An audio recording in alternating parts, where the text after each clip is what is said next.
Hey guys, so I found a way. Actually, I this video I did have some notes, like a little bit of a structure, bullet points to see what the talk is going to be about. This one's more structured, and it's less all over the place. It's less of me venting and more of actually telling you guys something I think to be true, something maybe you guys can make use out of. Anyway, so back to my notes here. Um, so something that a lot of people do, and once I stopped doing, I've noticed tremendous progress, like mind-boggling progress. So much so that the positive feedback I've been getting from people, and the amount of results and the amount of basically a better experience of reality in a very deep level has been absolutely overwhelming, and it's hard for me to keep up. It's really hard to keep up, and yeah, and to me, like, it's hard for me to even grasp and fully comprehend my successes. It's really, really hard, and like the stuff I've been reading so much. It's hard to keep up with the amount of knowledge and wisdom I've read, and God, it's amazing. It's really amazing, and it's a very simple thing. It is possibly the simplest thing you could say, but it's the hardest thing to do. It's the easiest thing to avoid doing. Now, the thing here is that when you get any kind of a problem, deep down you have like a map, like a very basic grayscale map of the world, and you have the light colors, the whiter areas. They're safe, they're fine, there's no problem there, they're peaceful. And then they have the dark spots. The dark spots are the problems, are the stuff that you need to tackle, are your responsibilities. They're the tasks. They're the they're the parts of the environment that want your attention so that you can make change in the environment, and then you'll be living in a better place. Fundamentally, that's what they are, and they can manifest in your daily life as cleaning your room, or as eating healthier, or going to the gym, or going to work on time, or doing your work and your tasks and your objectives at work, and stuff like that. Chores. I guess they count as those black dots.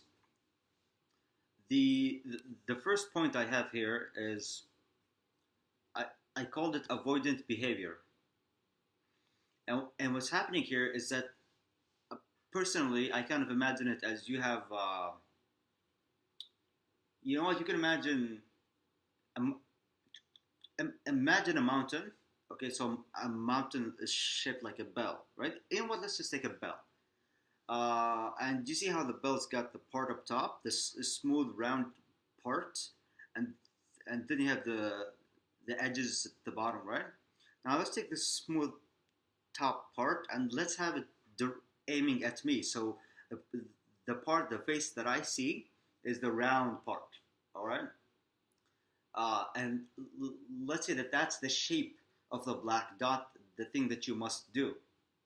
And so the way that you would do it in this grayscale view of the world is that you would aim your spear or your tentacle at the center of the black dot. If you aim near it, you will do part of it. If you aim near it to the other side, you'll do part of it. But if you aim directly at the center of it, you will tackle it completely and you will abolish it, and it will go back to being white. And so the task will be done completely. Not halfway done, not partly done, completely done, completely abolished. Now you can imagine that the round part of the bell is facing me, and then you can imagine I'm trying to aim my spear at the center. It becomes really easy for the spear to slip sideways in any direction, and then it'll be hard to go back to the center, right? Because you're trying to poke it, right? That's what you do with, that's what you do with a spear, right? You poke the center of the thing that you have to do. But because of the bell, or the shape, or the round part of the bell, your spear can curve sideways, can slip in any direction. That makes it really easy to avoid the center. Now this happens, I would say, subconsciously or unconsciously. It doesn't happen consciously. Like you don't avoid the center because that's what you want to do. No, you want to hit the center. You know that. But it's hard to do that because another part of you says, no, let's go sideways. That's easier. And people generally give up and surrender to that other part of them that wants the easier side. And that's the same thing. So like in your actual tasks and responsibilities. So let's say in the example of you don't like your body, you don't like the way that you look. The clear solution here is to eat healthy and exercise, right? Now, if you hit that at the center, you hit it at its heart, you know the problem will go away. But as you attempt to do that, you will slip sideways in some direction and you will go to an easier path that will be significantly less effective. You'll miss a day at the gym, or you'll go to the gym, but you won't work out as hard, or you'll miss a meal, or you will add some treat or some candy at the end of the meal, or some chocolate to cheat a little bit, or you'll add a cheat day, shit like that. Instead of tackling it at the heart and killing it once and for all, you delay it, you ease up on it, you avoid the center. That's avoidant behavior. Like you have a deep sense of if you're hitting it at the center head on, or if you hit it sideways and glaze it. And like we, that's kind of the same as avoiding confrontation, because if you hit the spear at the center, you are confronting all there is that you want to solve. All there is to confront, you're confronting it head on. No passive aggression, no bullshit there, no wanting to be comfortable or safe or secure or easy or whatever. No, you face it head on and you kill it.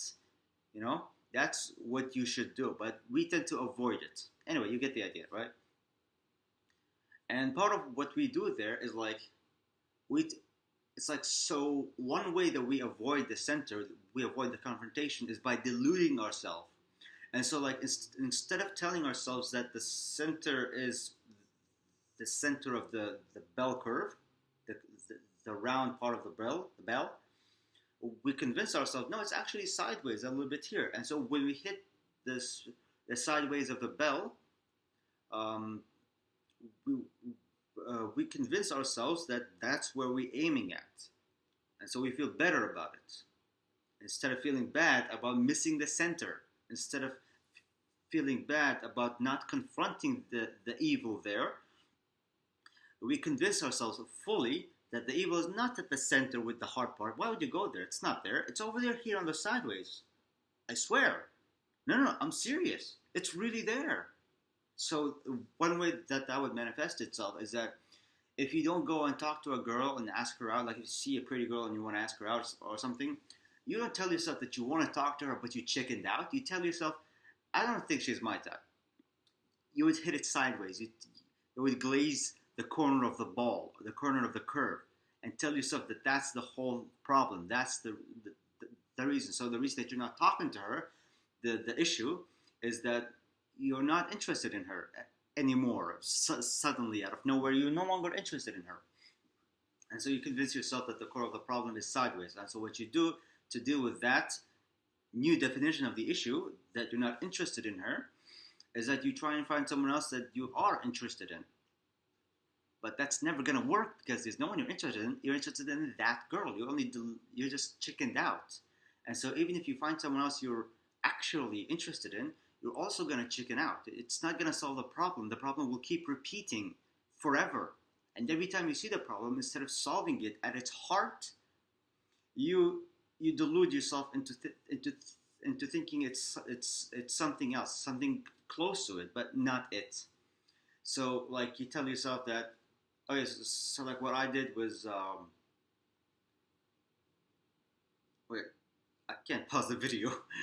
I was going to try and come up with an example about me. I didn't take note of examples. I'm always bad at coming up with examples. Always terrible at that.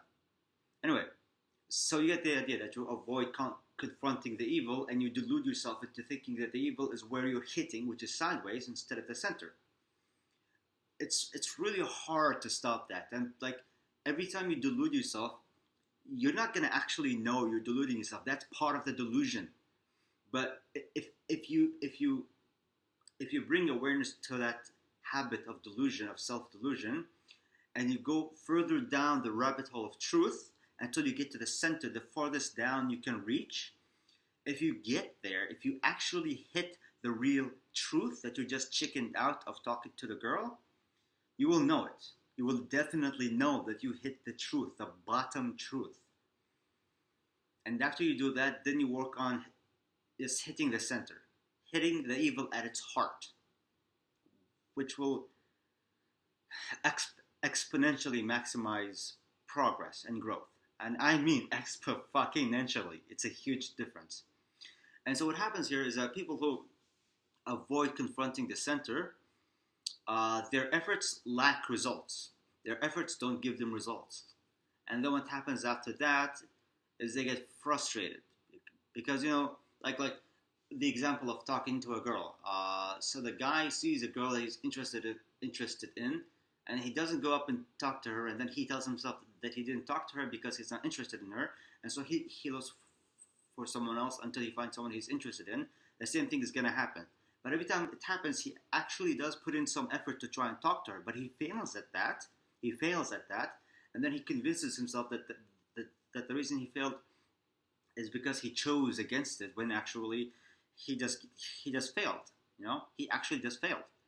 And so what's going to happen is that's going to keep repeating. And every time it repeats, he puts in a little effort. And so he's going to put in a lot of effort that will accumulate over time with zero results. And that will lead to an enormous amount of frustration with zero growth, zero results, no progress, except for any delusions he might have told himself. But that's the thing. Other people don't share in those delusions. And so those delusions, in as much as they convince him that he made growth, are very dissatisfying. They're very disappointing in making him feel better. Very disappointing, very dissatisfying. It's like masturbating compared to having sex. It's not the same. It delays fulfilling the need. It delays the necessity of fulfilling the need, but it doesn't ever fulfill it. Never. Now, I don't know if sex actually fulfills the need. I'm a virgin, so I don't really know. But at least I know it does better. It does a better job than masturbation. Probably. I don't fucking know. But, you get the idea, right? I don't have to explain it in any more detail. You get the idea. And sometimes, in some cases, with more frustrations over the years, you start to get nihilistic. You start to think that you have no power. You fundamentally cannot do anything because all of your attempts have failed. You somehow forget completely that you're not hitting the core of the problem. You somehow forget that you're you lose touch with reality, because your reality is your delusions that you tell yourself all the time, because you keep failing, because you never want to face your weakness. You never want to face the reality that is painful to you. And so the more frustrated you get over the years, you start to get nihilistic. You start to think that you have no power, that there's no reason to try, that the world is broken and corrupt, and there's nothing you can do or anybody else can do. That's just the way life is. You start to completely give up. And then because you give up and everyone around you hasn't given up yet, not necessarily, you can't handle that you're given up and that you see the world as terrible, that you're powerless, but other people around you are taking the battle seriously, and they're actually trying, and probably many of them are succeeding, at least to some degree, at least based on your perception of things. And so the only thing you can do then is to try and convince them to stop trying and to give up. The only thing you can do is to convince them of the harsh reality that they will never do anything, which is not the reality. It's only your delusional version of the reality itself. And so you try to spread the toxic idea that you cannot do anything in the world to change the world, or to change your own experience of the world. That's where the majority of the nihilism that I see comes from. Actually, it's not nihilism, but I'm just using that to describe the depressing nature of it. I cannot believe it took me 15 minutes to talk about this structured video, but it did. Thank you for watching, and I have to end the video now.